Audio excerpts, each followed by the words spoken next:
ಇನ್ನು ರಾಜ್ಯ ಬಿಜೆಪಿಯಲ್ಲೂ ಕೂಡ ಏನು ಈ ಸಂಘರ್ಷ ಅಂತಕ್ಕಂಥದ್ದು ಕಡಿಮೆ ಇಲ್ಲ.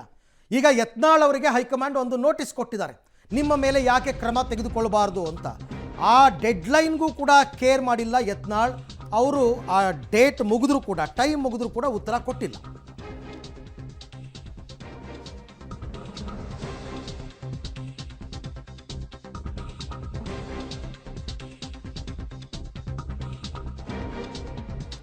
ಬಿಜೆಪಿ ರೆಬಲ್ ಲೀಡರ್ ಯತ್ನಾಳ್ ಮೇಲೆ ಈಗ ಅಮಾನತ್ತು ತೂಗುಗತ್ತಿ ನೇತಾಡ್ತಾ ಇದೆ. ಶೋಕಾಸ್ ನೋಟಿಸ್ ಕೊಟ್ಟಿದ್ರಲ್ಲ, 72 ಗಂಟೆ ಒಳಗಡೆ ಉತ್ತರ ಕೊಡಿ ಅಂತ ಕೊಟ್ಟಿಲ್ಲ. ಇವರು ಸೆಡ್ ಹೊಡೆದಿದ್ದಾರೆ, ಹೈಕಮಾಂಡ್ಗೆ ಸೆಡ್ ಹೊಡೆದಿದ್ದಾರೆ. ಹಾಗಾಗಿ ಹೈಕಮಾಂಡ್ ಇವತ್ತು ನಾಳೆ ಕಾದು ನೋಡುವಂತಹ ಕೇಂದ್ರ ಶಿಸ್ತು ಸಮಿತಿ ಇವರು ಉತ್ತರ ಕೊಡಲಿಲ್ಲ ಅಂದರೆ, ಇನ್ನೂ ಒಂದೆರಡು ದಿನ ಎಕ್ಸ್ಟೆಂಡ್ ಮಾಡ್ತಾರೆ. ಕೊಡಲಿಲ್ಲ ಅಂದರೆ ಆಗ ಇವ್ರನ್ನ ಅಮಾನತ್ತು ಮಾಡದ, ಪಕ್ಷದಿಂದ ಇವ್ರನ್ನ ಹೊರಗಡೆ ಇಡದ, ಅಥವಾ ಇವ್ರನ್ನ ಪಕ್ಷದಿಂದ ಉಚ್ಚಾಟನೆ ಮಾಡದ, ಏನು ಮಾಡಬೇಕು ಅನ್ನೋ ತೀರ್ಮಾನಕ್ಕೆ ಬರ್ತಾರೆ. ಅವರು ಯತ್ನಾಳವ್ರಂತೂ ನನಗೆ ನೋಟಿಸೇ ಬಂದಿಲ್ಲ ಅಂತ ಹೇಳ್ತಾ ಇರೋದು, ನಮಗೆ ನೋಟಿಸೇ ಬಂದಿಲ್ಲ ಅಂತ. ಬಟ್ ನೋಟಿಸ್ ಬಂದಿರೋದು ನಿಜ, ಉತ್ತರ ಕೊಟ್ಟಿಲ್ಲ ಯತ್ನಾಳ್. ಹಾಗಾಗಿ ಯಾಕೆ ಈ ಥರದ ನಿರ್ಧಾರಕ್ಕೆ ಬಂದರು ಯತ್ನಾಳ್ ಅವರು? ಏನಾದ್ರು ಬೇರೆ ಪ್ಲ್ಯಾನ್ ಮಾಡ್ಕೊಂಡಿದ್ದಾರೆ ಈ ರೆಬಲ್ಸ್ ಲೀಡರ್? ಒಂದು ಸರ್ತಿ ಅತ್ಲಾಗ ಏನು ಕ್ರಮ ತಗೋತಾರೆ ತಗೊಂಡೇ ಬಿಡಲಿ, ಈ ವಿಜಯೇಂದ್ರನ ನಾವು ಸಹಿಸ್ಕೊಳ್ಳೋಕ್ಕಂತೂ ಆಗಲ್ಲ. ವಿಜಯೇಂದ್ರನ್ನೇ ಮುಂದುವರ್ಸೋದಾದರೆ ನಾವಾದರೂ ಯಾಕೆ ಪಕ್ಷದಲ್ಲಿ ಇರಬೇಕು ಅನ್ನೋ ತೀರ್ಮಾನಕ್ಕೆ ಬಂದ್ರಾ ಗೊತ್ತಿಲ್ಲ. ಇದರ ಇಂಪ್ಯಾಕ್ಟ್ ಏನಾಗುತ್ತೆ? ಯತ್ನಾಳ್ನ ನೀವು ಅಮಾನತ್ತು ಮಾಡಿದ್ರೆ ಉಳಿದ ಲೀಡರ್ಸ್ಗಳೇನು ಮಾಡ್ತಾರೆ? ಅವರು ಪಕ್ಷ ಬಿಡ್ತಾರ? ರಮೇಶ್ ಜಾರಕಿಹೊಳಿ, ಕುಮಾರ್ ಬಂಗಾರಪ್ಪ, ಬಿ ಪಿ ಹರೀಶು, ಸಿದ್ದೇಶ್ವರು, ಇವ್ರುಗಳ ನಡೆ ಏನಾಗಿರುತ್ತೆ?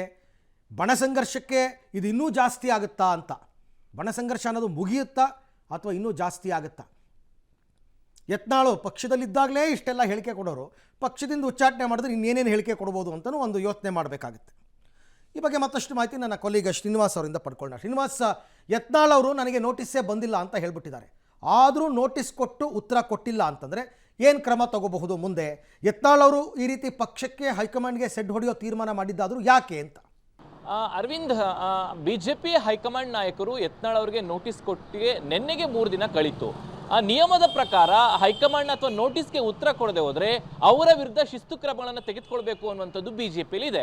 ಆದರೆ ಬಿಜೆಪಿ ಹೈಕಮಾಂಡ್ ಈ ಧೈರ್ಯವನ್ನ ಮಾಡುತ್ತಾ ಅನ್ನುವಂಥ ಪ್ರಶ್ನೆಗೆ ಕಾಡ್ತಿದೆ. ಯಾಕೆಂದ್ರೆ ನಿನ್ನೆಯೇ ನೋಟಿಸ್ನ ಅವಧಿ ಮುಕ್ತಾಯವಾಗಿದೆ. ಮಾಹಿತಿಗಳ ಪ್ರಕಾರ ಇದುವರೆಗೂ ಯತ್ನಾಳ್ ಅವರು ನೋಟಿಸ್ಗೆ ಉತ್ತರ ಕೊಟ್ಟಿಲ್ಲ ಅನ್ನುವಂಥ ಮಾಹಿತಿಗಳಿದ್ದಾವೆ. ಹಾಗಾಗಿ ಯತ್ನಾಳ್ ವಿರುದ್ಧ ಶಿಸ್ತು ಕ್ರಮ ತೆಗೆದುಕೊಳ್ಳುತ್ತಾ ಹೈಕಮಾಂಡ್ ಅನ್ನುವಂಥದ್ದು ಈಗಿರುವಂಥ ಪ್ರಶ್ನೆ. ಎರಡನೇದು, ಡೇ 1 ಕೂಡ ಯತ್ನಾಳ್ ಅವರು ನಮ್ಗೆ ಯಾವುದೇ ರೀತಿಯಾದಂತಹ ಆತಂಕ ಇಲ್ಲ, ಹೈಕಮಾಂಡ್ ನಮ್ಮ ವಿರುದ್ಧ ಏನು ಕ್ರಮಗಳನ್ನು ತೆಗೆದುಕೊಳ್ಳೋದಿಲ್ಲ ಅನ್ನುವಂಥ ಮಾತುಗಳನ್ನು ಹೇಳ್ಕೊಂಡೇ ಬರ್ತಿದ್ರು. ಈಗ ನೋಟಿಸ್ ಅನ್ನ ಕೊಟ್ಟಿದ್ರು ಕೂಡ ಯತ್ನಾಳ್ ಅವರು ಒಂದು ರೀತಿಯಾಗಿ ಉತ್ತರ ಕೊಡದೆ ಹೋಗೋದ್ರಿಂದ ಎಲ್ಲ ಒಂದ್ ಕಡೆ ಹೈಕಮಾಂಡ್ ನಾಯಕರನ್ನೇ ಎದುರು ಹಾಕೊಳ್ಳುವಂತಹ ಪರಿಸ್ಥಿತಿಗೆ ಬಂದ್ರ, ಹೈಕಮಾಂಡ್ ಅದೇನ್ ಮಾಡುತ್ತೆ ನೋಡೋಣ ಅನ್ನುವಂತಹ ಮನಸ್ಥಿತಿಗೆ ಬಂದ್ರ ಅನ್ನುವಂತ ಪ್ರಶ್ನೆಗಳು ಕಾಡುತ್ತೆ. ಆದ್ರೆ ಹೈಕಮಾಂಡ್ ನ ಮನಸ್ಸಿನಲ್ಲಿ ಏನಿದೆ ಅನ್ನುವಂಥದ್ದು ಯಾರಿಗೂ ಗೊತ್ತಿಲ್ಲ. ಯಾಕಂದ್ರೆ ಇದು 2ನೇ ನೋಟಿಸ್ ಅಂತ ಹೇಳಲಾಗ್ತಿರುವಂತದ್ದು. ಹೀಗಾಗಿ ಹೈಕಮಾಂಡ್ ಈಗ ಯಾವ ನಿಲುವನ್ನ ತೆಗೆದುಕೊಳ್ಳುತ್ತೆ ಅನ್ನುವಂಥದ್ದನ್ನ ಕಾದ್ ನೋಡ್ಬೇಕು. ಯಾಕಂದ್ರೆ ಯತ್ನಾಳ್ ಅವರು ಒಂದು ಪಂಚಮಸಾಲಿ ಸಮುದಾಯದ ಪ್ರಬಲ ನಾಯಕರಾಗಿದ್ದಾರೆ. ಅವರ ವಿರುದ್ಧ ಏಕಾಏಕಿಯಾಗಿ ಕ್ರಮ ತೆಗೆದುಕೊಳ್ಳಕ್ಕಾಗತ್ತಾ? ಇದನ್ನ ಹೈಕಮಾಂಡ್ ನಾಯಕರು ಚಿಂತನೆ ಮಾಡ್ತಿರ್ಬೋದು. ಆದ್ರೂ ಕೂಡ ಶಿಸ್ತು ಅನ್ನುವಂಥ ವಿಚಾರಕ್ಕೆ ಬರೋದಾದ್ರೆ ಬಿಜೆಪಿ ಹೈಕಮಾಂಡ್ ಈಗ ಯಾವ ಕ್ರಮಗಳನ್ನು ತೆಗೆದುಕೊಳ್ಳುತ್ತೆ ಅನ್ನುವಂಥದ್ದನ್ನ ಕಾದ್ ನೋಡ್ಬೇಕಾಗುತ್ತೆ. ರೈಟ್, ಥ್ಯಾಂಕ್ ಯು ಶ್ರೀನಿವಾಸ್, ತಮ್ಮ ಎಲ್ಲ ಮಾಹಿತಿಗಾಗಿ ಧನ್ಯವಾದ. ಸೊ ನೋಡೋಣ ಏನು ಕ್ರಮ ತಗೋತಾರೆ ಅಂತಂದ್ಬಿಟ್ಟು. ಈ ನಡುವೆ BMRCL ಅವರು ನಮ್ಮ ಮೆಟ್ರೋ ಪ್ರಯಾಣಿಕರಿಗೆ ಮೂಗಿಗೆ ತುಪ್ಪ ಸವರಿದ್ದಾರೆ.